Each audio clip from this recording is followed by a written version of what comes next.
জাতীয় কংগ্রেসের রাজীব গান্ধী পঞ্চায়েত রাজ সংগঠনের পক্ষ থেকে বুধবার 9 দফা দাবিতে আরামবাগ মহকুমা শাসককে ডেপুটেশন দেওয়া হলো।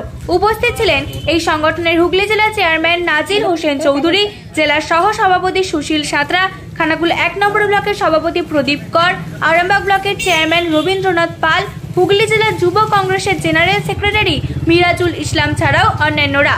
9 দফা দাবির মধ্যে উল্লেখযোগ্য ছিল খানাকুলের কাঠের সেতুগুলিকে কংক্রিটের করতে হবে, কাঠের সেতুগুলিকে অবিলম্বে পারাপারের জন্য টাকা নেওয়া বন্ধ করতে হবে, খানাকুল 2 নম্বর ব্লকের গণেশপুরের রাস্তা সংস্কার, গোঘাটের ভাবাদিঘির জমির সমস্যা দ্রুত সমাধান করে রেলপথ করতে হবে।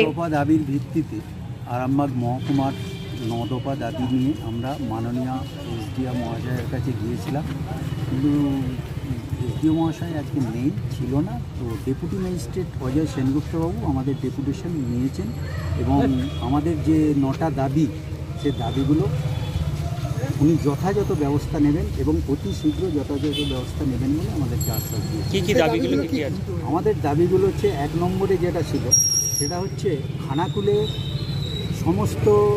যে সমস্ত বাঁশের সেতু বা ব্রিজগুলো আছে সেগুলো অবিলম্বে পাকা করতে হবে।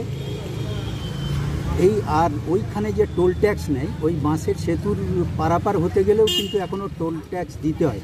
আজ আমরা স্বাধীনতার 76 বছর পরেও আমরা নদী পার হয় বাঁশের ব্রিজ দিয়ে এবং টোল ট্যাক্স কেন আমাদেরকে এখনও কেন সেই ট্যাক্স দিতে হবে? সেই জন্যে ওনাকে বললাম, উনি বললেন আমি দেখছি খুব তাড়াতাড়ি এই সমস্ত ব্রিজগুলোকে কংক্রিটের যাতে করা যায় তার ব্যবস্থা করা হবে। আর একটা হচ্ছে খানাকুলের চক্রপুর থেকে গণেশপুর পর্যন্ত রাস্তাটা, এটা বর্তমানে আরামবাগ মহকুমার সবথেকে খারাপ রাস্তায় পরিণত হয়েছে এবং রাস্তার যে সমস্ত পাথরগুলো আছে, কোনো একটা 4 চাকা গাড়ি গেলে সেই পাথরগুলো ছিটকে পাশের সাধারণ মানুষের গায়ে লাগছে এবং জখম হওয়ার যথেষ্ট সম্ভাবনা। এবং যেহেতু এত ডাস্ট উঠছে, মানুষের ক্যান্সার থেকে আরম্ভ করে বিভিন্ন রোগ হয়ে যাওয়ার খুবই সম্ভাবনা এই রাস্তাটার জন্যে। উনি বললেন আমি খুব তাড়াতাড়ি ব্যবস্থা নিচ্ছি।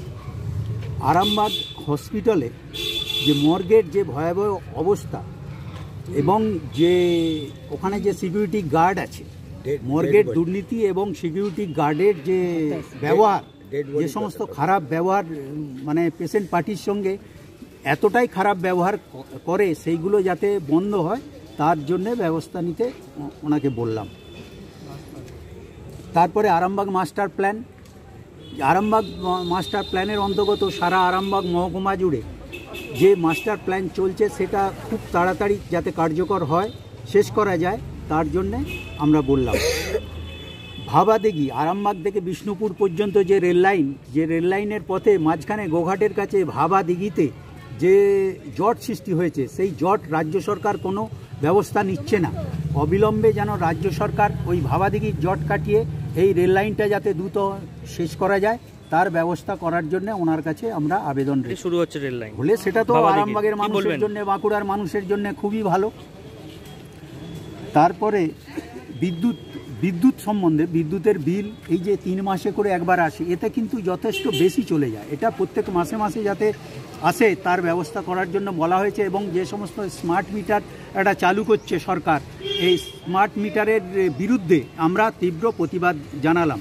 কারণ ইতিমধ্যে আমরা দেখেছি যে সমস্ত জায়গায় স্মার্ট মিটারগুলো লাগানো হয়েছে সেখানে বিদ্যুতের অতিরিক্ত বিল আসছে।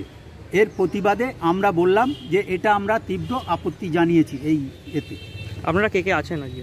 আমরা আছি, আমার সঙ্গে আছে আমাদের জেলার ভাইস প্রেসিডেন্ট সুশীল সাঁতরা, খানাকুল 1 নম্বর ব্লকের আইএনসির প্রেসিডেন্ট প্রদীপ কর আছেন, আরামবাগ ব্লকের আরজিপিআরএসের চেয়ারম্যান রবীন্দ্রনাথ পাল, হুগলি জেলা যুব কংগ্রেসের জেনারেল সেক্রেটারি মিরাজুল ইসলাম, সেবা দলের চেয়ারম্যান গোপীনাথ কুণ্ডু আছেন। কাদের উদ্যোগে এটা দিচ্ছেন আপনারা আজকে? দিয়েছেন আজকে আমরা এটা আরজিপিআরএস মানে রাজীব গান্ধী পঞ্চায়েত রাজ সংগঠনের পক্ষ থেকে এটা আমরা করেছি। আমার নাম নাজির হোসেন চৌধুরী, হুগলি জেলা আরজিপিআরএস এর চেয়ারম্যান, প্রদেশ কংগ্রেস সদস্য, খানাকুল 2 নম্বর ব্লকের প্রেসিডেন্ট।